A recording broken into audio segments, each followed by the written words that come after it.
سيئات أعمالنا من يهد الله فلا مضل له ومن يضلله فلا هادي له وأشهد أن لا إله إلا الله وحده لا شريك له وأشهد أن محمدا عبده ورسوله أما بعد فقد قال الله تعالى في كلامه المجيد والفرقان الحميد أعوذ بالله من الشيطان الرجيم بسم الله الرحمن الرحيم يا أيها الذين آمنوا كتب عليكم الصيام كما كتب على الذين من قبلكم لعلكم تتقون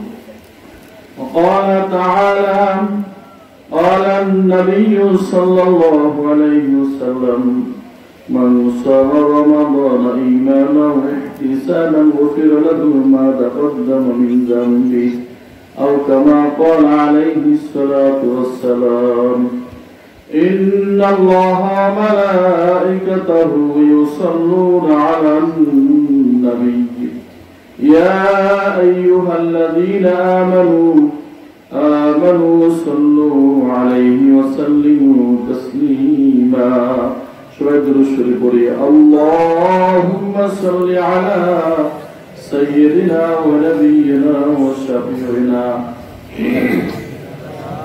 ومولانا محمد صلى الله عليه وعلى آله وأصحابه وبارك وسلم اللهم صل على سيدنا ونبينا وشفيعنا وحبيبنا مولانا محمد صلى الله عليه وعلى آله وأصحابه وبارك وسلم আলহামদুলিল্লাহ পূর্বকান্ডী জামে মসজিদের উদ্যোগে আজকের এই মাহফিলের সম্মানিত সভাপতি বিশেষ অতিথি বীরেন্দ্র নায়করাম বিভিন্ন এলাকা ও বাড়ি থেকে আগত আশিকিন জাকিরিন আল্লাহ পাকের বান্দা জনাব মুহাম্মদুর রাসূলুল্লাহ সাল্লাল্লাহু আলাইহি ওয়াসাল্লামের প্রিয় উম্মতগণ আমার পর্দার সম্মানিত মা বোনেরা আমি আপনাদের সকলকে নিয়ে আল্লাহ সুবহানাহু ওয়া তাআলার দরবারে শুকরিয়া আদায় করতে চাই যে রব্বুল আলামিন বিশ্বব্যাপী মহামারী করোনা ভাইরাসের মধ্য দিয়ে রাষ্ট্রের পরিস্থিতি অত্যন্ত নাজুক শুনেছি আগামী সোমবার থেকে লকডাউন পাঁচের সাথে আমলের নিয়তে যদি এই মাঠে বসে থাকেন আমি বিশ্বাস করি দু একটি কথার মাধ্যমেই ওই আল্লাহর বান্দাবাদী কলবটা নরম করে ওই কলবের মধ্য থেকে আখিরাতের ফসল হওয়া শুরু হয়ে যাবে ঠিক না ভাই আর যদি পাথরিয়া কলব নিয়ে কেউ বসে থাকেন আমি কেরামতের যে ছোট মানুষ পীর সাহেব চরমনা এসোসিনা বাহাদুরপুর পীর সাহেবদেরকে দিয়েও যদি ওয়াজ করানো হয় ওই পাথরিয়া কলবের মানুষটা কলব তো নরম হবে না ওর ভিতরে হেদায়েতের নূর আল্লাহ দান করবেন না কথা ঠিক না এই জন্য বেশি আলোচনা করতে চাই না এই নাজুক পরিস্থিতিতে প্রত্যেকটা মানুষ যারা ঈমানদার যারা মুমিন তাদের চিন্তা করা উচিত হলো আমি কি করে ঈমান নিয়ে দুনিয়া থেকে বিদায় নেব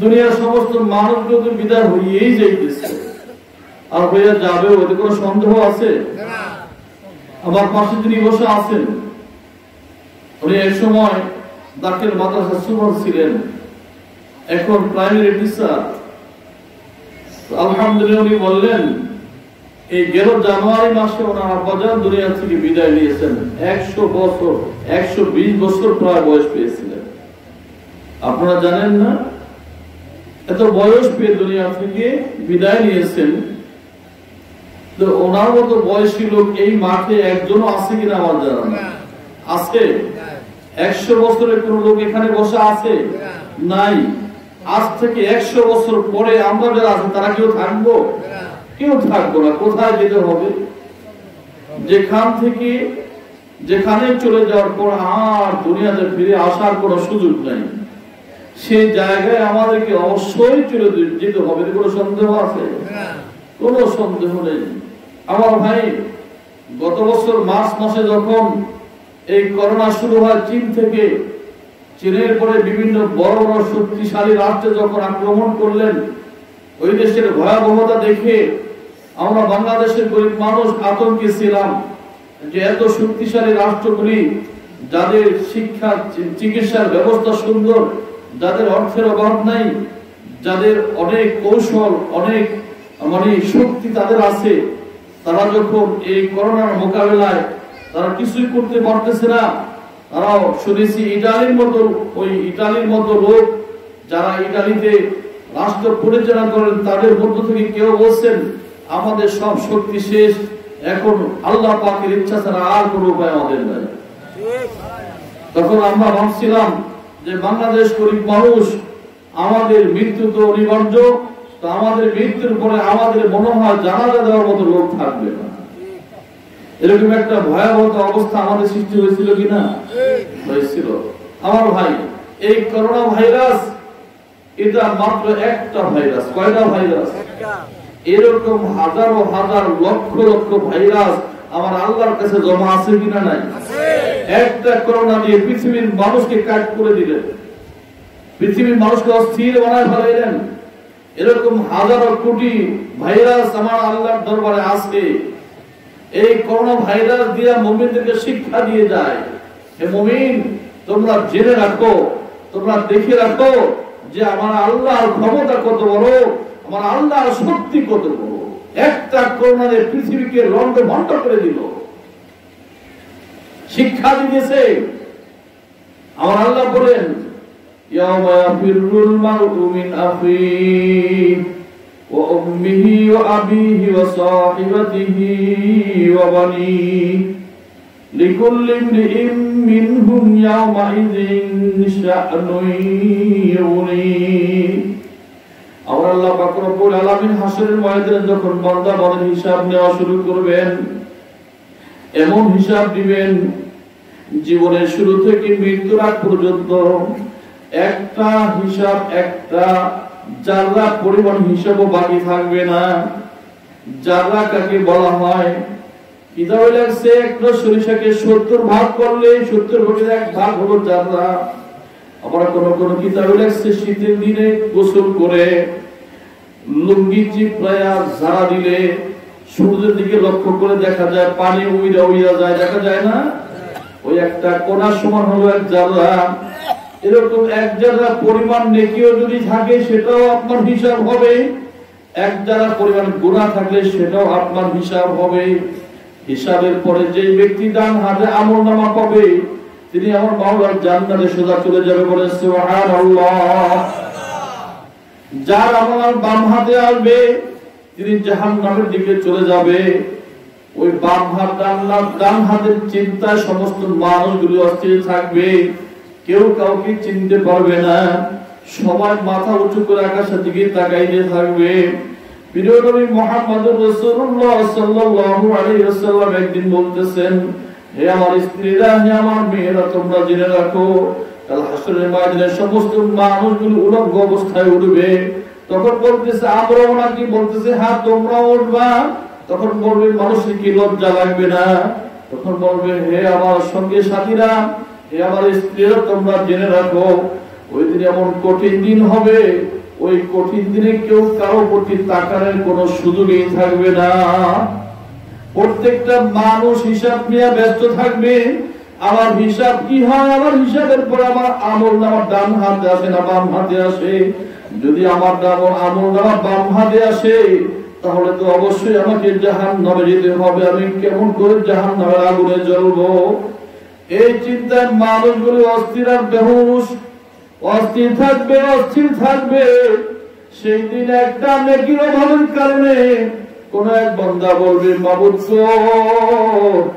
তুমি আমাকে দুনিয়াতে পাঠাইছিলাও, ওই দুনিয়াতে আমার মাও ছিল, বাবাও ছিল, ছেলে মেয়ে ছিল, আমার বন্ধু বান্ধব ছিল, আত্মীয় স্বজন ছিল, তারা আমাকে কত ভালোবাসতো। আমার মা আমাকে না খাওয়াইতো, আমার মা আমার বিপদের সময় কাছে থেকে সরতো না। আমাকে যদি একটু সুযোগ দাও, হাসরের ময়দান থেকে একটা নেকি যদি নিয়ে আসতে পারি, তাহলে মাওলা তুমি আমাকে মাফ করে দিবা নাকি? আমার মাওলা যে সব জানে। আমার মাওলা বলতেছে বান্দা যাও, যদি সুযোগ থাকে তুমি একটা নেকি নিয়ে আসো, আমি মাফ করে দিব। সেই বান্দা দৌড়াইবে, আনন্দের সাথে দৌড়ায়া যায়, ইয়া মায়া ফিরুল মারউ মিন আখি, ভাই কাছে দৌড়ায় বলবে হে আমার ভাই, দুনিয়াতে যদি মারামারি লাগতো, ভাই ভাই যদি কোন দলের সাথে মারামারি করতো, দেখা যায় মুখোমুখি হয়ে গেছে, অন্য অন্য বন্ধু বান্ধব সব নিজের জীবন নিয়ে পালাইতো, নিজের আপন ভাই পাশে থেকে যায় না, এমন ছিল না? হয় না এরকম? মারামারি লাগলে আপন ভাই বলে করে আমার ভাই দিয়ে আমি যাবো না, বললে দুই ভাই একসাথে করবো। ভাইয়ের কাছে যা বলবে ভাই তুমি আমাকে একটা দিন নেকি যদি দাও, এই হাসরের ময়দানে আমি ওই গুনাহ থেকে বাঁচতে পারবো, জাহান্নাম থেকে মুক্তি পেয়ে যাব। ওই ভাই বলবে ভাই তুমি কে? তোমাকে আমি চিনি না, দুনিয়াতে আমার কোনো ভাই ছিল না। যতক্ষণ পর্যন্ত নিজের আমলনামা ডান হাতে না পাবে, ততক্ষণ পর্যন্ত কেউ কাউকে চিনবে না, সবাই অস্থির আর পেরেশান হয়ে থাকবে। দৌড়াবে মার কাছে, মাও বলবে দুনিয়াতে আমার কোনো সন্তান ছিল না। আবার দৌড়াবে সন্তানের কাছে, বলবে আমার কোনো বাবাই ছিল না। আবার দৌড়াবে স্ত্রীর কাছে, যে স্ত্রীর কাছে যাওয়ার পর বলবে স্ত্রী গো আমি এমন একজন ব্যক্তি ছিলাম, তুমি যদি কখনো আমার কাছে কোনো জিনিসের আবদার করতাও, ওই জিনিসটা না দেওয়া পর্যন্ত আমার দিলটা শান্তি হইত না। আমি এখন বিপদে পড়ে গেছি, আমাকে একটা ডাক দাও। সে বলবে আপনাকে আপনাকে আমি চিনি না।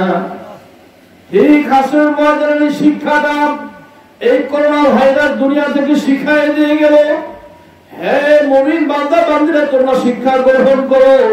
হাসরের ময়দানে কেউ কাউকে যেরকম চিনবে না, এই করোনা ভাইরাস শিক্ষা দিয়ে গেল। যার যার মৃত্যুর ভয় অস্থির হয়ে মাকে সন্তানেরা চিনে না, স্ত্রীকে স্বামীও চিনে না, ভাই ভাইকে চিনে না, বন্ধু বন্ধুকে চিনে না। এই করোনা ভাইরাসের কারণে বিদেশ থেকে সন্তান বাড়িতে আসছে, তাকে আগে থেকেও যায় নাই, আরে তাকে গাড়িতেও নেয় না। বাড়িতে আসার পরে ঘর দরজা আটকায়, ঘরের ভিতরে স্ত্রী মা ভাই সবাই আটকায় বসে রয়েছে, ঘরেও তাকে যাইতে দেয় না। কারণ কি, সে বিদেশ থেকে আসে, তার সাথে করোনা আসতে পারে, যদি ঘরে ঢুকে আমরাও মারা যাবো। এরকম হয় নাই? হয়েছে।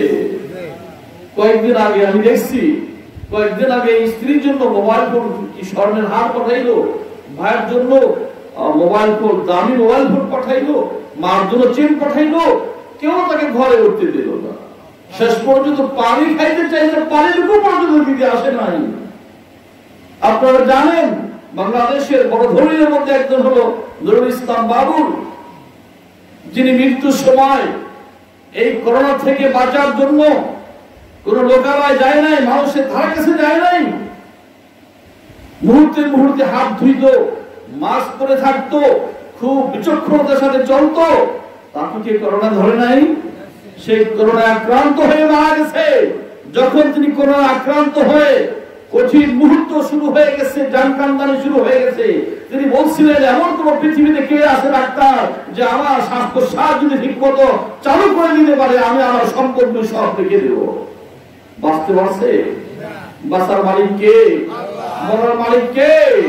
এই করোনা ভাইরাস শিক্ষা দিয়ে গেল তোমাদের কেউ আপন না। কেউ আপন?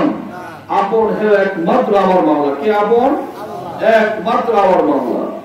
যেই মাওলা আমার আপন, সেই মাওলা আমাকে দুনিয়াতে শান্তি দিতে পারে, অশান্তি দিতে পারে। সেই মাওলা আমাকে কবরে শান্তি দিতে পারে, অশান্তি দিতে পারে। সেই মাওলা আমাকে মুক্তি দিতে পারে হাসরের ময়দানে, আবার আমাকে জেলে ঢুকাই দিতে পারে। পারে কি পারে না? ক্ষমতা কার? আল্লাহ। ক্ষমতা আমার মাওলা।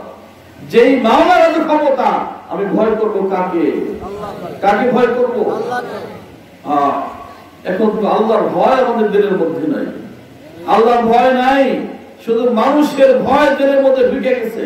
কে আমাকে মারবে, কে কোন সরকার আমাকে জেলে ঢুকাবে, কে আমাকে অত্যাচার করবে, কে আমার চাকরি শেষ করে দিবে, কে আমাকে গুলি করবে, সেই চিন্তা অস্থির। এক মুহূর্তের জন্য আমাকে ক্ষতি করতে পারবে না, যদি আমার আল্লাহর কলমে লেখা থাকে যে আমাকে 10 দিন বাঁচবো, বাঁচা রাখবে। 10 দিনের 1 সেকেন্ডের আগেও আমাকে মারতে পারবে না। পারবে? কেউ পারবে না। আমার ভাইরা, ভয় তো তাকেই করতে হবে যার ক্ষমতা যত বেশি, তাকে মানুষের ভয় করে। আর তাম দুনিয়ার বাদশা সমস্ত প্রেসিডেন্ট সমস্ত ক্ষমতা শক্তিশালী হলো কে? আমার আল্লাহ। ভয় করবো কাকে? আমার আল্লাহ বলতেছেন, ইয়া আইয়ুহাল্লাযীনা আমানুত্তাকুল্লাহ, হে ঈমানদার বান্দা বান্দীরা, আমি আল্লাহকে ভয় করো। কাকে ভয় করব? আল্লাহকে। আমার আল্লাহ বলতেছে, আমি আল্লাহকে ভয় করো। এমন ভাবে তোমরা ভয় করো যেমন কোন ব্যক্তি বাঘ জীবনও দেখে নাই, তার কাছে বাঘের একটা ভয় যেরকম আছে, আর যে বাঘ সচক্ষে দেখছে তার ভয় আর যে দেখে তার ভয় কি একরকম নাকি? একরকম হতে পারে না। আবার যে দেখছে ওই রকম আক্রমণের মুখে যে পড়ে নাই, যিনি বাঘের আক্রমণের মুখে পড়ছে তার কাছে যেরকম ভয়, শুধু যে দেখলো তার কাছে এরকম ভয় হয় নাকি? হয় না। ঠিক আমার ভাইরা বন্ধুরা, আমার আল্লাহ যে সত্য, আমার আল্লাহর আযাব যে সত্য, আমার আল্লাহর আবার শান্তি সত্য, এই কথা যারা বিশ্বাস করে তারাই তো হলো ঈমানদার। কথা ঠিক কিনা? আল্লাহ বলতেছেন, ইয়া আইয়ুহাল্লাযীনা আমানুত্তাকুল্লাহ ইত্তাকুল্লাহ ওয়াল তানজুর নাফসুম মা কদ্দামাত লিগাদিন ওয়াত্তাকুল্লাহ ইন্নাল্লাহা খাবীরুম বিমা তা'মালুন। আমার আল্লাহ বলতেছে, হে ঈমানদার বান্দা বান্দীরা, আমি আল্লাহকে ভয় করো। তোমরা আগামী কালের জন্য কি অগ্রিম পাঠাইতেছো? আগামীকাল মানে কি রবিবার? আগামীকাল মানে আমার মৃত্যুর পরের জিন্দেগি। আগামীকাল মানে কি? মৃত্যুর পরের জিন্দেগি। ওই জিন্দেগি ছোট না বড়? কেমন বড়? আমার মরহুম শাইখ জামানী রাহমাতুল্লাহ আলাইহি বলতেন, বাবারে, তাম দুনিয়াতে একটা গোডাউন বানায় দেওয়া হয়, আর এই গোডাউন যদি সরিষা দিয়ে ভর্তি করা হয়, আমার আল্লাহ যদি একটা কবুতর পাখিকে ঘোষণা করে, কবুতর পাখি, এই গোডাউন থেকে তুমি একটা সরিষা খাইবা, আবার 500 বছর পর্যন্ত খাইবা না, 500 বছর পরে আরেকটা সরিষা খাইবা, এরকম 500 বছর পরে পরে খাইতে থাকবা। কিতাবে লেখছে, আমার সাহেব বলেন যে এই তামাম দুনিয়ার গোডাউনের সরিষাগুলি একদিন কবুতর 500 বছর পর পর খাইতে খাইতে সমস্ত সরিষা শেষ হয়ে যাবে, কিন্তু আখিরাতের জিন্দেগি আর কোনদিন শেষ হবে না। কি বলেন? শেষ হবে? কোনদিন শেষ হবে না। আমার ভাই, সেই জিন্দেগির জন্য কি পাঠাইতেছি সেটাই আল্লাহ বলতেছেন। তোমরা আগামীকালের জন্য কি পাঠাইতেছো? আগামীকালকের জন্য কি পাঠাইতে পারবো সেটা হলো, আমি যদি সহিভাবে আল্লাহ পাকের নামাজ আদায় করতে পারি, এটা আমার পরকালের নাজাতের একটা ব্যবস্থা হবে। কথা ঠিক কিনা? আমি যদি রোজা রাখতে পারি, এটা আমার নাজাতের ব্যবস্থা হয়ে যাবে। আমি যদি হজ সহিভাবে করতে পারি, সেটা আমার নাজাতের ব্যবস্থা হয়ে যাবে। আমি যদি সহিভাবে দান সদকা করে, সেটা আমার নাজাতের ব্যবস্থা হয়ে যাবে। আমি যদি আমার সন্তানকে হক্কারে আলেম বানাই দেবে, সেটা আমার নাজাতের ব্যবস্থা হবে। আমি যদি মসজিদ মাদ্রাসা তৈরি করতে পারি, সেটা আমার নাজাতের ব্যবস্থা হতে পারে। আমি যদি সকল গুনাহ ছেড়ে দিতে পারি, আমার সাধ্য মোতাবেক নেকের কাজ করতে পারি, এই নেকের কাজগুলি আমার আগামীকালকের জন্য, আগামী দিনের জন্য আমার নাজাতের ব্যবস্থা হবে। সেই কথাই আল্লাহ বলতেছেন, আগামীকালকের জন্য তোমরা কি পাঠাইতেছো। এখন আপনারা হিসাব করে দেখেন, আপনারা হল রাস্তাপুর মাতৃকর, আমরা হল রাস্তাপুর মাতৃকর। আপনারা জিন্দেগির শুরু থেকে অর্থ পর্যন্ত কতগুলি ভালো কাজ করছি, কতগুলি খারাপ কাজ করছি, এটা একটা যোগ বিয়োগ দেওয়া যায় না? যায় কি যায় না? বাবাজিরা, আমি দেখেছি প্রত্যেকটা মানুষ জিন্দেগিতে অনেক সময় ভালোভাবে ইবাদত করছে, কিন্তু ভালো ইবাদতের কথাগুলি সব মনে থাকে না। কিন্তু জীবনের শুরু থেকে এখন পর্যন্ত, অর্থ পর্যন্ত কোন জায়গায় কোন সময় কি ধরনের গুনাহ করছে, সব গুনার কথাগুলি মনে করায় রাখছে না। মনে আছে কিনা? নাই? নিজে নিজে মনে মনে বিয়োগ করে, যোগ বিয়োগ করে দেখেন, হিসাব করে দেখেন আপনার জীবনে কোন জায়গায় কার কি ক্ষতি আপনি করছেন। আগে দেখেছি যে যুবক সন্তানেরা একত্র দলবদ্ধ ভাবে মানুষের কাছে দাপ হয়ে চুরি করে খাইছে, কারো মুরগির খোপ থেকে মুরগি চুরি করে আনন্দ ফুর্তি করে খাইছে, কারো আল কাইটা খায় বানাইছে, কত যে আনন্দ করছে। এরকম হয় না জীবনে? কি হয়েছে না? এই কথাগুলি কি মনে পড়ে না? সব গুনার কথাগুলি মনে পড়ে। আমার আল্লাহ বলতেছে, বান্দারে, তোমরা মনে করতে পারো আর নাই পারো, তোমাদের মনে থাক বা নাই থাকুক, তোমরা যা কিছু করো আমি আল্লাহ সব দেখি এবং জানি। বলেছে আল্লাহ দেখে কি দেখে না? জানে কি জানে না? আপনি কোথায় গোপনে কি করছেন আমরা কেউ না জানলে আল্লাহ জানে কিনা? আপনি কোথায় কাকে ঠকাইছেন, কার জমি ঠেললে আপনি আইন বাড়াইছেন, কাকে আপনি মাপে কম দিচ্ছেন, কারটা আপনি ওজনে বেশি দিচ্ছেন, সেটা কেউ না দেখলো আল্লাহ দেখছে কিনা? আল্লাহ দেখছে। এই যে আল্লাহ দেখছে, এই ঈমান মজবুত হওয়ার জন্য, এই ঈমান ঠিক হওয়ার জন্য, ঈমানে আল্লাহ পাককে মহব্বত করে, রাসূলকে মহব্বত করে খাঁটি মুমিন হয়ে কবরে যাওয়ার জন্য, এই ভীতি তৈরি করার জন্য আল্লাহ পাক প্রত্যেকটা মুমিনকে, প্রত্যেকটা মুমিন মুসলমানকে বছরে 1 মাস প্রশিক্ষণ দেয়। কত মাস? 1 মাস। ঘুমাচ্ছে কারটা?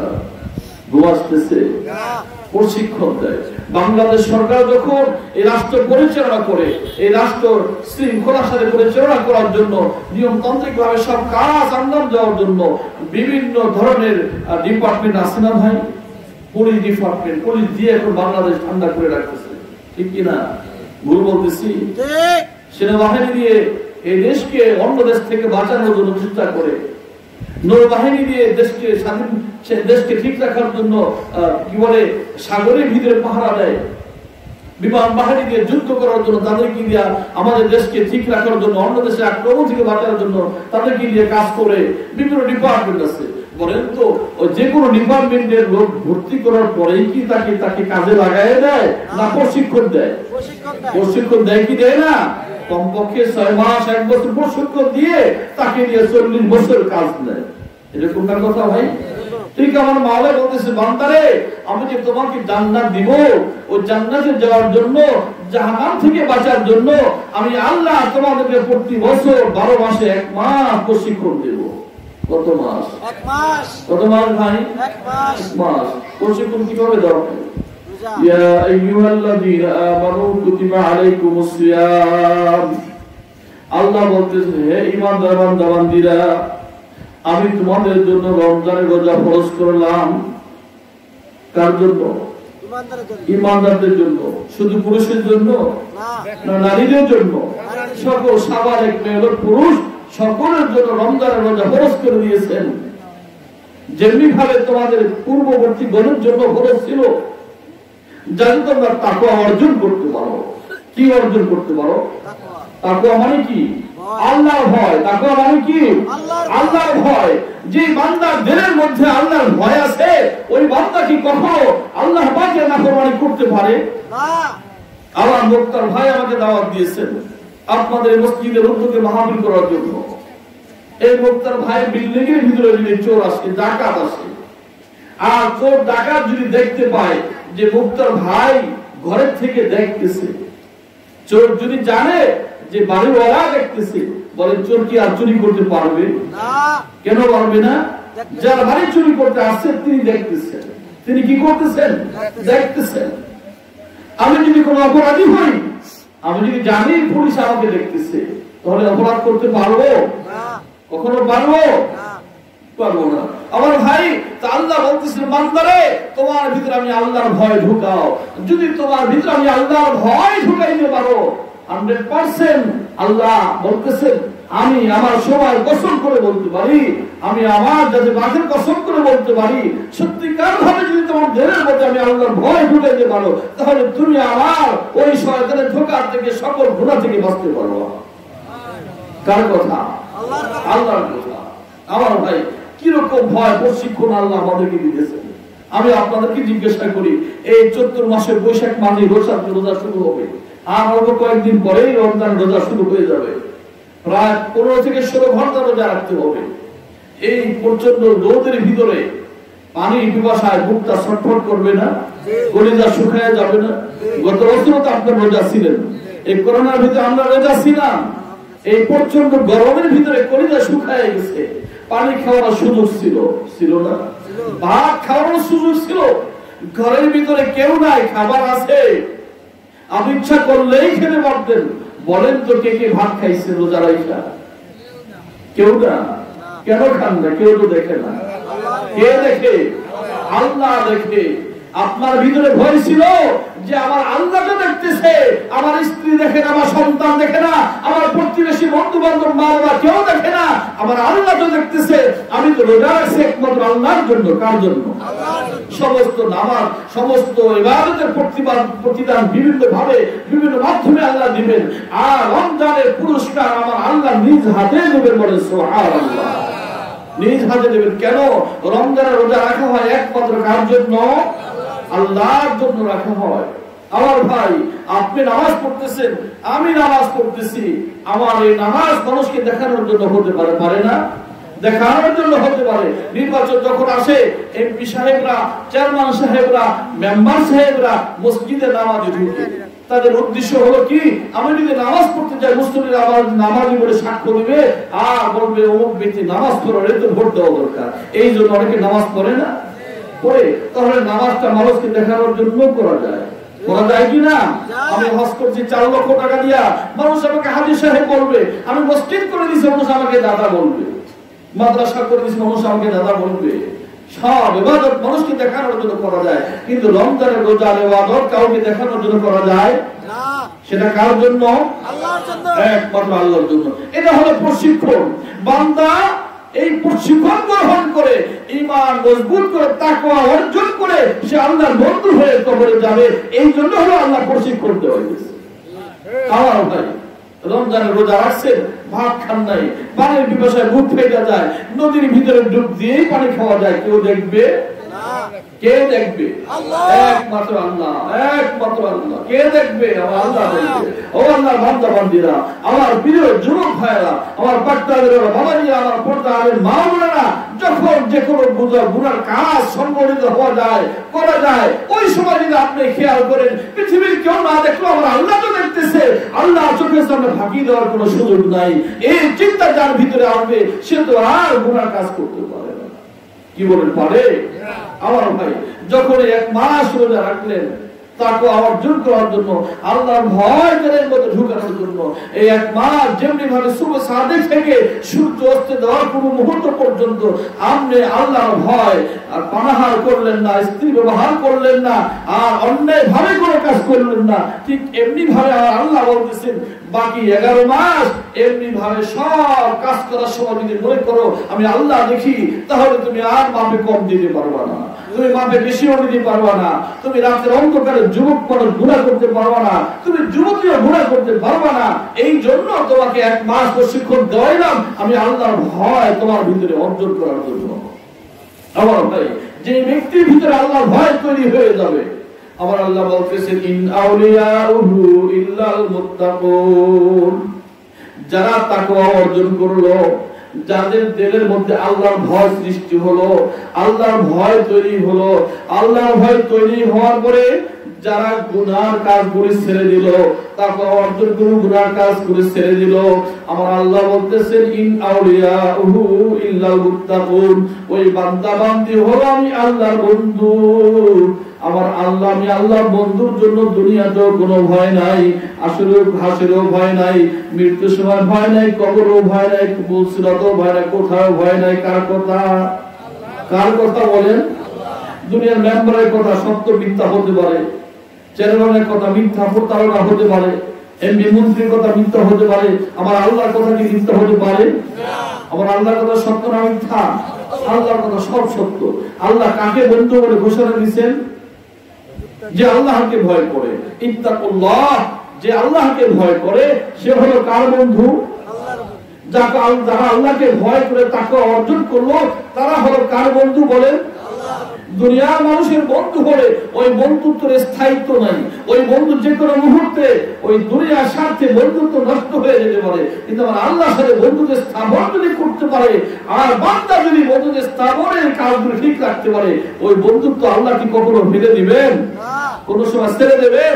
পশ্চিম কালেও ছেড়ে দেবেন না।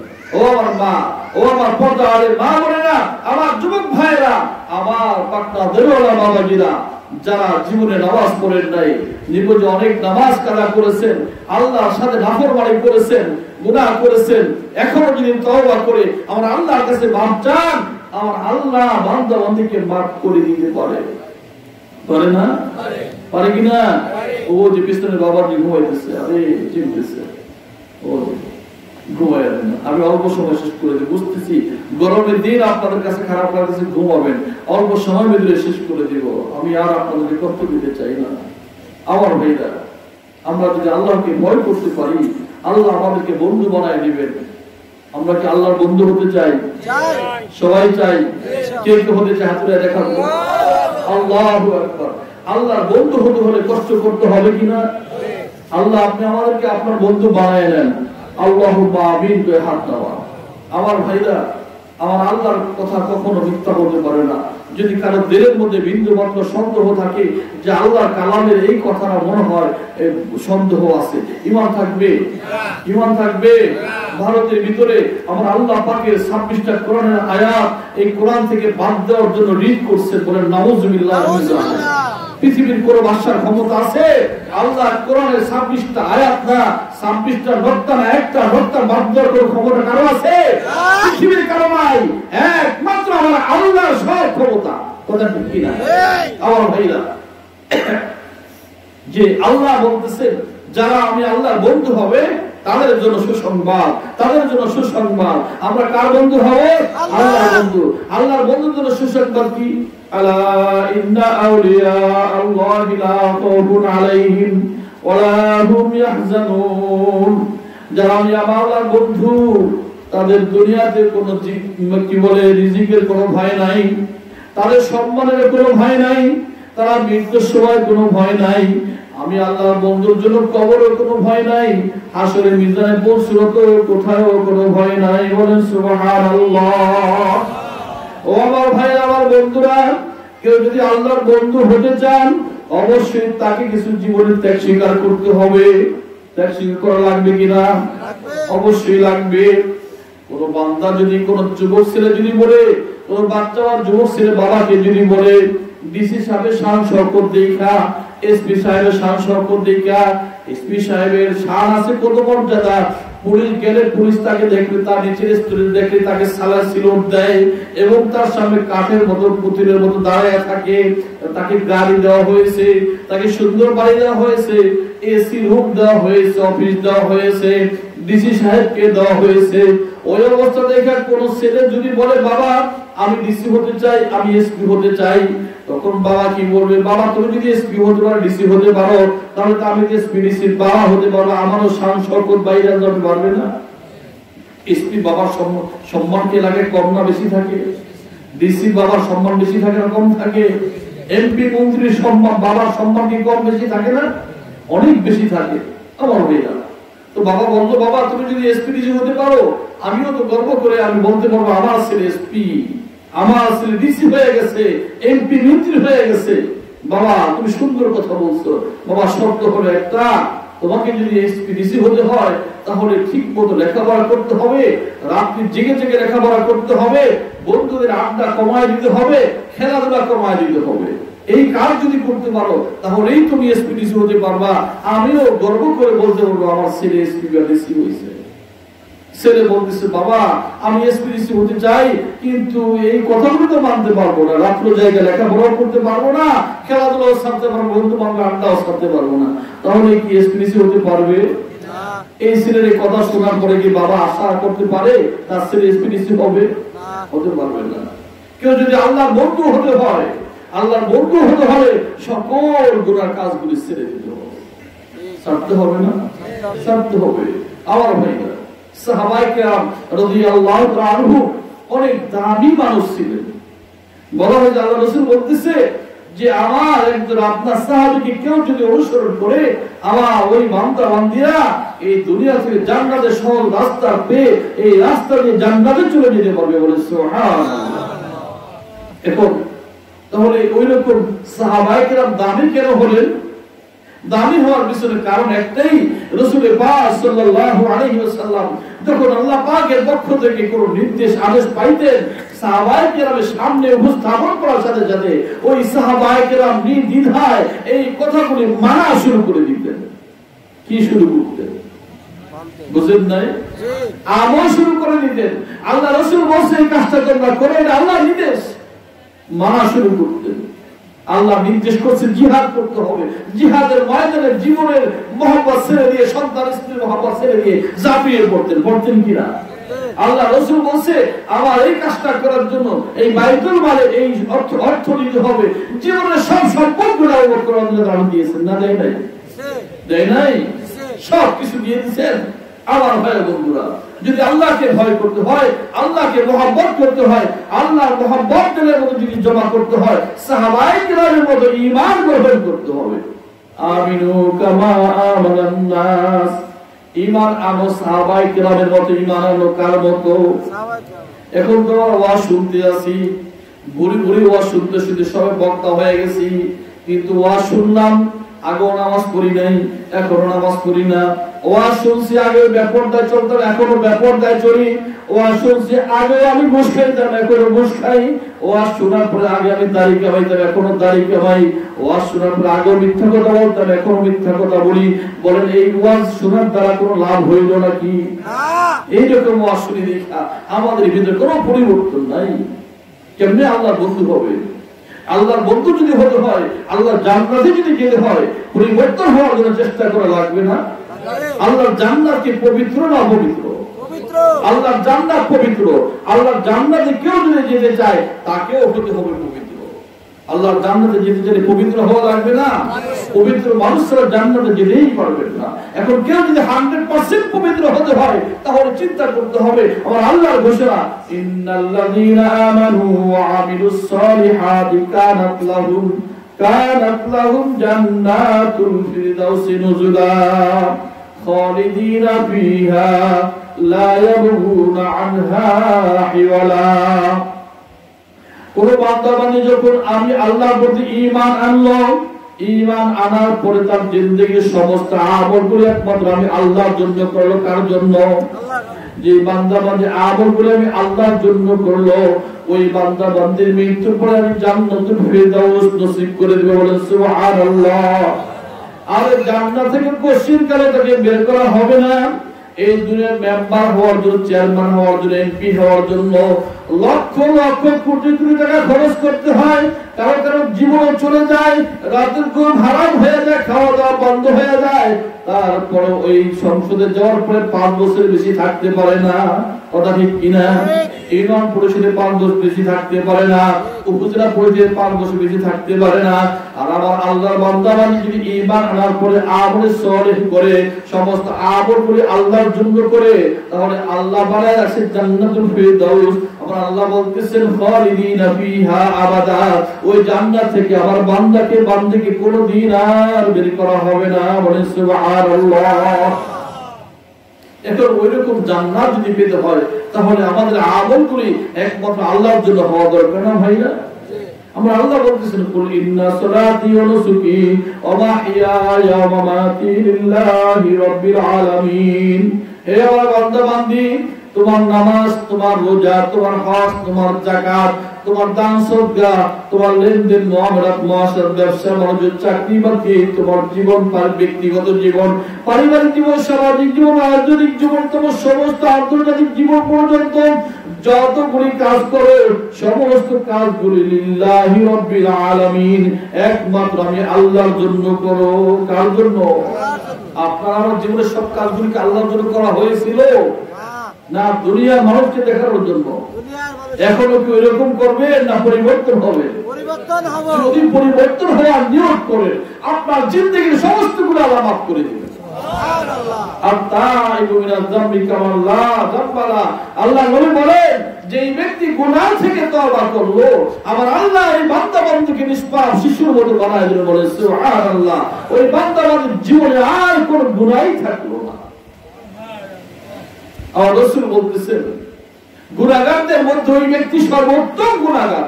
বলতে পারেন হুজুর গুনাহগার উত্তম হয় কিভাবে? আল্লাহ রাসূল বলতেছেন গুনাহগারদের মধ্যে ওই ব্যক্তি সর্বোত্তম গুনাহগার যেই ব্যক্তি গুনাহ করার সাথে সাথে তওবা করে। বলে সুবহানাল্লাহ। আমরা তওবা করতে রাজি আছি না? আমরা তওবা করব, তওবা করে গুনাহ থেকে ফিরে আসব, আর ভবিষ্যতে করব না, নেকের কাজ ছাড়ব না। এই নিয়ত করে যদি আজকে এখান থেকে যেতে পারেন, আপনাদের আজকের মাহফিল সফল, আপনারা নিজেরাও সফল, কর্তৃপক্ষ সফল, যারা মাহফিল করতেছেন আমরা সকলেই সফল হতে পারবো। এরকম নিয়ত করতে পারি না ভাইরা? ইনশাআল্লাহ। আমরা সমস্ত কাজগুলি কার জন্য করব? আল্লাহর জন্য। আর ভয় করব কাকে? আল্লাহকে ভয় করব। যদি আল্লাহকে ভয় করি, বুড়ি বুড়ি ইতিহাস আছে, আল্লাহকে ভয় করে করে ওই লোকটা দুনিয়ার বাদশা হয়ে গেছে, আখিরাতেরও বাদশা হয়ে গেছে। হয় নাই? হয় নাই? আব্দুল কাদের জিলানী রাহমাতুল্লাহ আলাইহি, বাবার নাম কি? আবু সালেহ জঙ্গে মুসা রাহমাতুল্লাহ আলাইহি। তিনি কাকে ভয় করছেন? আল্লাহকে। তিনি আল্লাহকে ভয় করার কারণে তিনি দুনিয়ারও বাদশা, আখিরাতেরও বাদশা। কেমন বাদশা হয়ে গেছে? ওই ব্যক্তির নাম লওয়ার সাথে সাথে বলতে হয় রহমাতুল্লাহ আলাইহি। আবু সালেহ জঙ্গে মুসা রহমাতুল্লাহ আলাইহি, আব্দুল কাদের জিলানী রহমাতুল্লাহ আলাইহি, তাদের নাম লওয়ার সাথে সাথে আল্লাহ ওনাদের প্রতি রহমত বর্ষণ করেন। এই কথা বলতে হয়, কথা ঠিক না? কেমন ভয় করছেন? আবু সালেহ জঙ্গে মুসা রহমাতুল্লাহ আলাইহি যখন যুবক ছিল, ওই যুবক থাকা অবস্থায় আবু সালেহ জঙ্গে মুসা রহমাতুল্লাহ আলাইহি সফরে যেতেছিলেন। প্রতিমধ্যে কয়েকদিন কাইতে গেছে, খানার কোনো ব্যবস্থা নাই। দেখতেছেন নদীর ভিতরে একটা ভাসমান ফল ভাইসা যাইতে আছে। নিজের ক্ষুধার কারণে টিকতে না পারে ফল না খাইছে। খাওয়ার পরে চিন্তা করতে লাগলো, আমি কার ফল খাইলাম? যে ব্যক্তির ফল খাইলাম সেই ব্যক্তি যদি মাফ না করে আবার আল্লাহ তো মাফ করবেন না, করবে? হকুল্লাহ হকুল ইবাদ, একটা হলো আল্লাহর হক আর একটা হলো বান্দার হক। আল্লাহর হক যখন আমি নষ্ট করলাম, আবার আল্লাহর কাছে তওবা করলে আল্লাহ সব মাফ করে দিবেন। কিন্তু বান্দার হক যদি নষ্ট করে থাকি, আমাদের সমাজে আছে না ভাই, বাবা মারা গেছে, আমি সংসারের বুঝবান সন্তান, আমার ছোট ছোট ভাইয়েরা লেখাপড়া কম করছে, বুঝ শক্তি একটু কম, ওই ভাইদেরকে ঠকাইয়া অনেক সম্পদ যে বুঝবা সে নিয়ে যায় না? এরকম আছে কিনা? নাই। ওই সম্পদ গলার মধ্যে ঝুলাই দিবে, পাহাড়ের মতন বানায় ঝুলতে হবে। এই হক নষ্ট করলে, বান্দা হক নষ্ট করলে, ওই বান্দা মাফ না করা পর্যন্ত আল্লাহ মাফ করবেন না। এখন হক শুধু ভাইয়ের বেলায়, স্ত্রীর প্রতি স্বামীর হক নাই? আছে কিনা? নাই বলেন। স্ত্রীর প্রতি স্বামীর অনেক দায়িত্ব আছে, হক আছে। সেটা যদি সঠিকভাবে স্ত্রীর হক আদায় না করা হয়, তাহলে এই স্বামীকে আল্লাহর কাজ করে জবাবদিহি করতে হবে। আবার স্বামীর প্রতি স্ত্রীর হক আছে, সেটা যদি তারা না করে, তাহলে স্ত্রীকেও আল্লাহর কাজ করে দাঁড়াইতে হবে। আল্লাহ রাসূল বলতেছেন, প্রত্যেকটা মানুষই আল্লাহর কাজ করা জিজ্ঞাসিত হবে, দায়িত্ব সম্পর্কে জিজ্ঞাসিত হবে। আমরা কি সেই জিজ্ঞাসা ধরা খাইতে চাই না মুক্তি পাইতে চাই? মুক্তি পাইতে হলে সকল স্তরের গুনাহ ছেড়ে দিতে হবে, আল্লাহকে ভয় করতে হবে। যেমনি ভয় করছেন আবু সালেহ জঙ্গে মুসা রাহমাতুল্লাহ আলাইহি, ফল খাইছেন, এখন ফলের দাবি ছাড়ানোর জন্য চিন্তা করতেছেন ফলটা কোন দিক থেকে আসলো। নদীর পানি যেদিক থেকে আসে, উজানের দিকে হাঁটতেছে, হাঁটতে হাঁটতে যায় দেখে একটা বাগান, নদীর কিনারে একটা বিশাল ফলের বাগান। ওই বাগানের থেকে কিছু গাছের ডালপালা নদীর ভিতরে ঝুঁকা রয়েছে, অনেক ফল বেড়ে হাসতেছে। ভাবলো এবার ফলের মালিক পেয়ে গেছি, দাবি ছাড়ানোর সুযোগ পেয়ে গেছে। ওই বাগানের মালিকের কাছে যায়, ওই দারোয়ানের কাছে যায়, বলতেছে মালিক কোথায়? বলতেছে ভিতরে আছে। বলতেছে মালিকের কাছে একটু অনুমতি নেন, আমি একটু মালিকের কাছে সাক্ষাৎ করতে চাই। দারোয়ান যায়, বলতেছে হুজুর, মালিক একজন যুবক আছে আপনার সাথে সাক্ষাৎ করতে, আসতে দেবো নাকি? বলতেছে আসতে দাও। ওই আবু সালেহ জঙ্গে মুসা রাহমাতুল্লাহ ঢুকছেন, ঢুকার পরে উনি যখনই গেলেন মালিকের কাছে যায় বললেন, আসসালামু আলাইকুম ওয়া রাহমাতুল্লাহ। মালিক সালাম দিলেন, ওয়া আলাইকুম আসসালাম ওয়া রাহমাতুল্লাহি ওয়া বারাকাতুহু। সালাম দেওয়ার পর বলতেছেন, বাবাজি তুমি কি জন্য আসছো?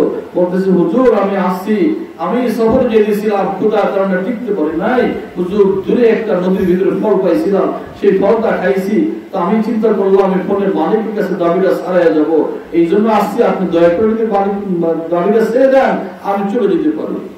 এখন ওই বাগানের মালিক চিন্তা করতে লাগলো, হায় হায় আফসোস, যে বাগানের মাল, যে বাগানের ফল কত মানুষ চুরি করে নিয়ে যায়, যে জন্য দারোয়ান রাখা হয়েছে, কোনদিন কোন চুরি করলো আল্লাহ ব্যক্তি আমার কাছে মাপ চাইতে আসলো না, কত ফল মানুষে খেয়ে ফেলে কোনদিন আসলো না, আর কোথায় টিকতে পারে না, যুবক একটা ফল খাইছে, এই যুবক দাবি সাইজে আছে, এই যুবক তো স্বাভাবিক কোন যুবক না, এই যুবক আল্লাহ ওলি সালামের কিছুই হতে পারে না। যুবককে ধরে রাখার জন্য ভিতরে চিন্তা জল্পনা কল্পনা শুরু হয়ে গেছে। এরকম আল্লাহকে ভয় করার যুবকটা আমার প্রয়োজন। তিনি চিন্তা করে বললেন, বাবা রে, আমি তো দাবি ছাড়তে পারি, শর্ত হলো বাবা তুমি যদি আমার বাগানে বাধা বস্তুর গোলামি করো, আমি তোমার দাবিটা ছেড়ে দিতে পারি। আবু সালেহ জঙ্গি মুসা রাহমাতুল্লাহ আলাইহি চিন্তা করতেছেন, ও আমার মালিক, আমার জীবনের শুরু থেকে কত নিয়ামত তোমার খাইলাম, কত পানি খাইলাম, কত বাগানের ফল খাইলাম, কত মুরগির গোশত খাইলাম, ডিম খাইলাম, কত নিয়ামত ভোগ করলাম। আজকে একটা ফলের জন্য যদি 12 বছর গোলামি করতে হয়, ও মালিক তোমার দেওয়া কত নিয়ামত আমি ভোগ করলাম। আমার 3.5 হাত বডির ভিতরে তুমি কত সুন্দর নিয়ামত দিতে চক্ষু দিছো, কত সুন্দর 2টা হাত পা নাক কান দিছো, কত সুন্দর মস্তিষ্ক দিছো। মাওলা তুমি যদি জবাব চাও আমি কি জবাব দেব? এই চিন্তা করে দিলের ভিতরে কান্না শুরু হয়ে গেল। আর ফলের দাবি সারানোর জন্য রাজি হয়ে গেল, বাবা আমি ফলের দাবি সারানোর জন্য যদি 12 বছর গোলামি করা লাগে করবো, তারপর ফলের দাবি না সারায়া আপনার এখান থেকে যাব না। আবু সালেহ জঙ্গি মুসা কাকে ভয় করছে? কার ভয়ের কারণে ফলের দাবি সারাইতে গেল? আল্লাহর ভয়ে। আমরা কোনদিন সারাইতে গেছি? না, কোনদিন যাই না।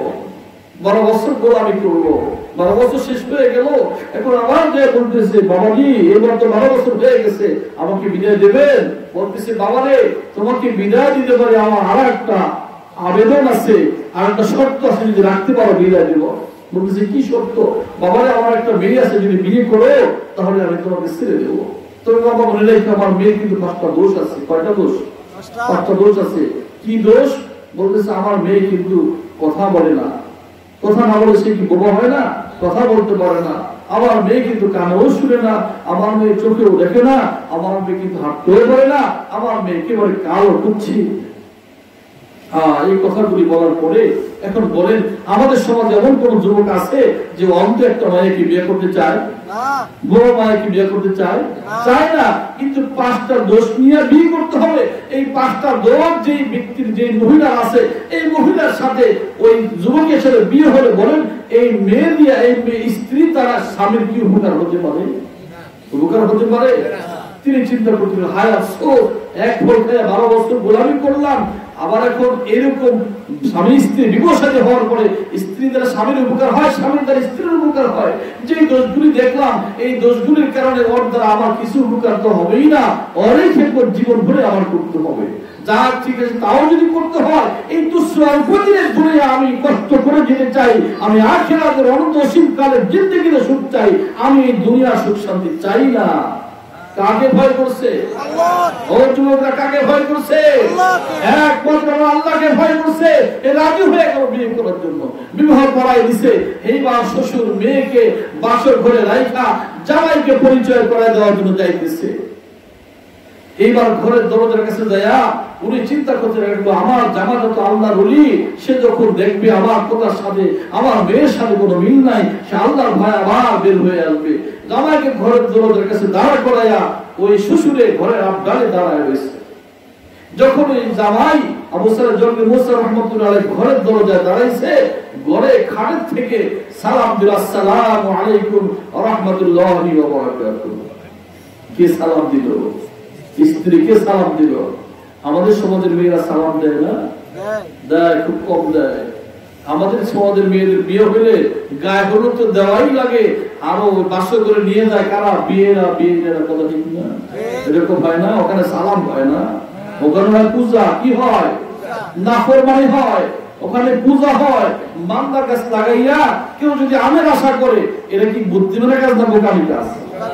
মান্দার গাছ লাগাইয়া কেউ আমের আশা করে, যেরকম বোকামি কাজ, ঠিক মেয়েকে বিয়ে দেওয়ার সময় আল্লাহ পাকের রসুলের তরিকা ছাড়া কেউ দিয়ে কেউ আশা করে যে ওই ঘরের থেকে আমার সন্তান আব্দুল কাদের জিলানীর মতো হবে, এটা ভুল হবে না?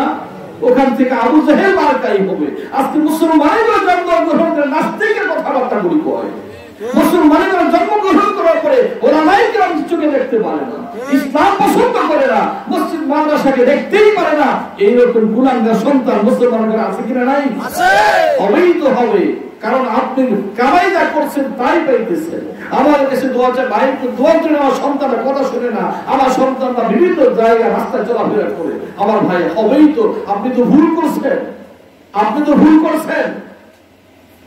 আবু সালেহ জঙ্গি মুসা রহমতুল্লাহ আলাইহি দেখলেন ব্যাপার কি, আমার শ্বশুরে তো বলল বোবা, বোবা আমার সাথে কথা বলতে পারে, সালাম দিল, এক নজর মাত্র তাকাইছে, তাকায় দেখতেছেন আল্লাহ পাক রব্বুল আলামিন ওই রমণীকে এত সৌন্দর্য করে বানাইছেন, মনে হয় তার চেহারার ওই শরীরের আলোতে, সৌন্দর্যের আলোতে ঘরটাই আলোকিত হয়ে গেছে।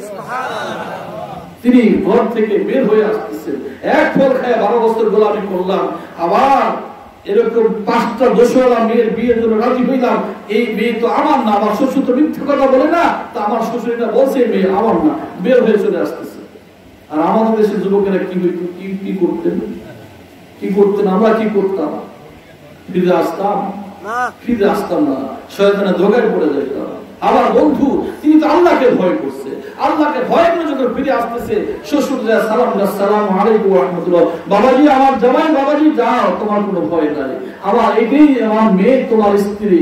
বাবা আমি এই কথাগুলো এই জন্য বলছি, আমার এই মেয়ের জবান দিয়ে মেয়ের জবানের কথাগুলি অন্য কোন পুরুষের শুনে নাই, বলে সুবহানাল্লাহ। আর আমাদের সমাজের মেয়েরা সুন্দর কণ্ঠে মোবাইলে কথা বলে অন্য পুরুষদের সাথে, বলে না? মোবাইলে এত সুন্দর কথা বলে মেয়েরা অন্য পুরুষকে আকৃষ্ট করার জন্য, যে কথাগুলো নিজের স্বামীর সাথেও করে, স্বামীর সাথে কথা কয় রুক্ষ মেজাজে, আর বন্ধু বান্ধবের সাথে কথা কয় একেবারে মোলায়েম ভাষা, গরম ভাষায় বন্ধুরে কাজ করা, ঠিক না? এই সমাজ তো সব দূষিত হয়ে গেছে, দূষিত হয়ে গেছে। বাবা আমার মেয়ের জবান দিয়া জবানের কথা অন্য কোন পুরুষ শুনে নেই, বাবারে আমার মেয়ে চক্ষু দিয়ে অন্য কোন পুরুষকে দেখে নাই, এই জন্য বলছি অন্ধ। আমার মেয়ে অন্য কোন পুরুষের কথা কান দেওয়া শুনে নেই, এই জন্য বলছি আমি আমার মেয়ে কানে শুনে না। আমার মেয়ে পাও দিয়ে হাইটা অন্য কোন পুরুষের কাছে যায় নাই, এই জন্য বলছি ল্যাংড়া। আমার মেয়ের এই শরীর পৃথিবীর কোন মানুষ অন্য পুরুষে দেখে নাই। সে কেমন মানুষ, কেমন নারী, আর আবু সালেহ জঙ্গি মুসা রহমতুল্লাহ কেমন পুরুষ ছিল, কেমন আল্লাহকে ভয় করছে, দুজন এরকম আল্লাহকে ভয় করছে। এই দুইজনের মাধ্যমে, দাম্পত্য জীবনের মাধ্যমে এমন এক ব্যক্তিকে আল্লাহ দুনিয়াতে পাঠিয়েছেন, জন্মের পরেই তিনি 18 পারা কোরআন শরীফ মুখস্থ করে আসছেন, গর্ভে থাকতেই 18 পারা কোরআন শরীফ মুখস্থ করে আসছেন। সে আবু সালেহ জঙ্গি মুসা রহমতুল্লাহ ছিল আবুল কাদের জিলানী রাহমাতুল্লাহ আলাইহি, তার যে শান শকত, যে নাম পৃথিবীতে ছড়িয়ে আছে, পৃথিবীর স্বর্ণ অক্ষরে যেরকম লেখা হয়ে গেছে, এটা কি আর কোনদিন বুঝবে? কেউ বুঝতে পারবে? তারা সম্রাট, মুকুটবিহীন সম্রাট দুনিয়াতে, আর আখিরাতের বাদশা। ওই রকম বাদশা যদি হতে হয়, একমাত্র আমার আল্লাহকে বেশি বেশি ভয় করতে হবে। ভয় করতে পারবেন না? বলতে পারেন হুজুর এতগুলি কথা বললেন, এই সব কথাই কি মাইনা চলা যায়? আপনার কথা স্বীকার করে গেলাম, কিন্তু কালকে তো আমার মাইয়ার বিয়া, পোলার বিয়া, আমি বাড়িতে যাই যখন বলবো যে ডেস্ক বাজানো যাবে না, গায়ে হলুদ দেওয়া যাবে না, তখন তো আমার ঘর থেকেই বাধা শুরু হয়ে যাবে। তখন সেটা কি করবো? ওয়া ঠিক মতো শুনে বাড়িতে গেছে, যা বলতেছে না আমার এই ছেলে মেয়ের বিয়ে শাদীতে ওই দুনিয়ার অন্যায় কাজ করতে আমি দেবো না, কেউ ডেস্ক বাজাইতে পারবে না, গায়ে হলুদ হবে না, গান বাজনা চলবে না, দুনিয়ার ফুর্তি হবে না। ছেলেরা বলতেছে যদি এটাই না হইতে দেন তাহলে আমি বাড়িতেই থাকবো না। এরকম হয় না ভাই? হয়, বহুত হয়। মানেন না সত্যি না? এরপরে কি কয় ওই বুড়ার স্ত্রী কয়, এ বুড়া আপনি চুপ থাকেন, বেশি কথা কয়েন না, 8 বারের দিনে 8 পেলে ও 8 বার 8 মিলে না, পোলা বাইরে ফুর্তি করুক, আপনার যদি ভালো মেয়েকে বাড়িতে চলে যান, এরকম আছে কিনা? নাই। মুসিবত শুরু হয় কিনা? ওরে ভাই মুসিবত হয়, তারপরে তো আল্লাহর আযাব থেকে আপনি মুক্তি পাবেন। আপনি আল্লাহকে ভয় করে চেষ্টা করেন, আপনার কাজ হলো চেষ্টা করা, আর বান্দার কাজ চেষ্টা করা। আল্লাহর কাজ হলো বান্দাকে মসজিদের মন্দির পর্যন্ত পৌঁছায় দেওয়া। আমরা চেষ্টা করতে পারবো না? অবশ্যই করবো।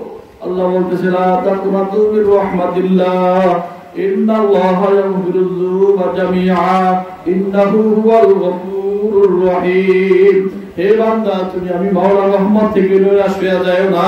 বান্দারে তুমি চতুর্দিক দিয়ে গুনাহে ভরপুর, গুনাহে জড়ায় গেছো। এখন বান্দা, তুমি যদি আমি মাওলাকে পাওয়ার চেষ্টা করতে থাকো, আমি মাওলা তোমার চেষ্টা দেখিয়ে মাওলা তোমার জিন্দেগির গুনাহ মাফ করে তোমাকে আমার কুদরতি কোলে তুইলা নেই। কার কথা? আমাদের কাজ হলো কি? চেষ্টা করা। এই যে রমজান মাস আসতেছে, আপনিও রোজা রাখবেন, ফ্যামিলির সবাইকে রাখাবেন, প্রতিবেশীদেরকে রাখানোর চেষ্টা করবেন। করবেন তো না? আপনি রাখলেই হয়ে যাবে।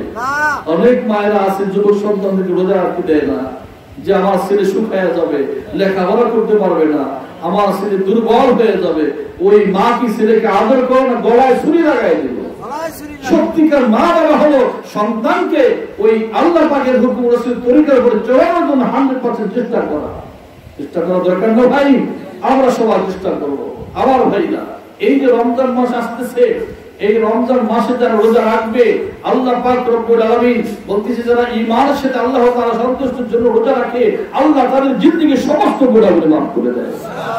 যেই বান্দারা ঈমানের হালতে আল্লাহ তাআলা সন্তুষ্টির জন্য রমজান মাসে নামাজ পড়বে, তারাবির নামাজ পড়বে, আল্লাহ তাদের জিন্দেগির গুনাহগুলো মাফ করে দিবেন। সুবহানাল্লাহ। নামাজ রোজা রাখবেন, আর নামাজ পড়বেন কোথায়? কোথায় পড়বেন? মসজিদ। কার ঘর? আল্লাহর ঘরের সাথে যদি সম্পর্ক রাখা হয়, আল্লাহ খুশি হয় না বেজার হয়? খুশি হয়। আল্লাহর ঘরের সাথে যদি সম্পর্ক থাকবে, তাহলে তো আল্লাহর বন্ধু হয়ে যাবে। ওই আল্লাহর ঘর যতদিন জান্নাতে যাবে না, আল্লাহর ঘরের সাথে যারা সম্পর্ক, তারাও জান্নাতে জাহান্নামে যেতে পারবে না। কথা ঠিক না ভাই? আমরা কার ঘরের সাথে সম্পর্ক রাখবো? আপনাদের এই পূর্বকান্দি মসজিদ, এখানে একটা মসজিদ হয়েছে, মনে করতে হবে এটা কাবা ঘরের একটা অংশ। কিসের অংশ? কোন ঘরের অংশ? আমরা কাবা ঘরে তাওয়াফ করার জন্য লক্ষ লক্ষ টাকা খরচ করে যাই। কাবা ঘরের অংশ কিভাবে হলো? ইব্রাহিম আলাইহিস সালাম যখন কাবা ঘর নির্মাণ করে পাথর দিয়ে, পাথর কিছু অবশিষ্ট পাথর রয়ে গেল, থাকি যাওয়ার পরে আমার আল্লাহর কাছে বলতেছে, আল্লাহ গো, কিছু পাথর তো অবশিষ্ট আছে, এগুলি কি করব? আমার আল্লাহ বলতে, হে আমার দোস্ত ইব্রাহিম, আপনি একটা কাজ করেন, এই পাথরগুলি পৃথিবীর সব জায়গায় ছড়িয়ে দেন। যেখানে একটা পাথরের টুকরা পড়বে, সেখানেই এই কাবা ঘরের একটা অংশ মসজিদ তৈরি হয়ে যাবে। সুবহানাল্লাহ। ইব্রাহিম আলাইহিস সালাম বললেন, আল্লাহ, পৃথিবীর সব জায়গায় ছড়িয়ে দেওয়ার ক্ষমতা আমার আছে। বলতেছে, ইব্রাহিম, তোমার কাজ তুমি করো, পৌঁছায় দেওয়ার দায়িত্ব আমার। তো বিশ্বাস করি যে কাবা ঘরের একটা অংশ পূর্বকান্দি এই নদীর পার, কি বলে, রাস্তার পাশে একটা ওই কাবা ঘরের টুকরা, পাথরের টুকরা এখানে পড়ছিল। কথা ঠিক না? কেউ যদি এই মসজিদে খেদমত করেন, এই মসজিদের সাথে সম্পর্ক রাখেন, এই মসজিদে নামাজ পড়েন, সেজন্য কাবা ঘরেই নামাজ পড়লেন, সেজন্য কাবা ঘরের সাথেই খেদমত করলেন। যেরকম খেদমত করেছিলেন ইব্রাহিম আলাইহিস সালাম, ইসমাঈল আলাইহিস সালাম খেদমত করেছিলেন, আজ যদি কেউ এই আল্লাহর ঘর মসজিদের খেদমত কেউ যদি করতে পারে, সেজন্য ইব্রাহিম আলাইহিস সালামের মতই খেদমতগার হয়ে গেল। বলে সুবহানাল্লাহ। করতে চান না? যারা জায়গা দিচ্ছে তারা তো ধনী হয়ে গেছে, যারা মসজিদের জন্য অর্থ দিয়ে সহযোগিতা করতেছে তারা তো ধনী হয়ে গেছে। কোন জায়গায় ধনী হইতেছে? আখিরাতের ধনী। কোন জায়গায় ধনী হইতেছে? আখিরাতের ধনী। আমরা আখিরাতের ধনী হতে চাই না? এই দুনিয়ার মধ্যে যার অর্থ বেশি, তিনি সবথেকে সম্মানিত হয়, তিনি ধনী হয়। আর আখিরাতে ওই ব্যক্তি ধনী হবে যার আমল নামার ভিতরে বেশি বেশি নেক থাকবে, বেশি বেশি নেক আমল থাকবে। ওই ব্যক্তি আখিরাতের জিন্দেগিতে ধনী হয়ে যাবে। আমরা কি আখিরাতের জিন্দেগিতে ধনী হতে চাই না? কে কে চাই? হাত তুলে দেখেন তো ভাই। আল্লাহ হাত তুলে দেখান। আল্লাহ আপনি চেয়ে দেখেন, আল্লাহ এই শাবান মাসের মধ্য অংশে আমরা তোমার দরবারে হাত উঠায় দেখাইলাম, আমরা তোমার ঘরের সাথে সম্পর্ক করে আমরা তোমার বন্ধু হতে চাই। আল্লাহ, তুমি আমাদের সাধ্য মোতাবেক বন্ধু হওয়ার জন্য যা যা করে আমাদের সব করা তৌফিক দান করো। আল্লাহুম্মা আমিন। আলোচনা শেষের দিকে আমার মা বন্ধুকে আমি বলবো, আপনারাও মসজিদে যে নামাজ না পড়তে পারলেও এই কাবা ঘরের বন্ধু হতে পারবেন, কাবা ঘরের অংশীদার হতে পারবেন। যদি আপনার অন্তর থাকে, আপনার সাধ্য মোতাবেক যদি এই মসজিদ নির্মাণের জন্য, এই মসজিদের আসবাব তৈরি করার জন্য আপনার 10 টাকা যদি থাকে, 10 টাকা দিয়ে যদি সহযোগিতা করতে পারেন, আপনিও কাবা ঘরের সাথে সম্পর্ক হয়ে যাবে। আপনিও একদিন এই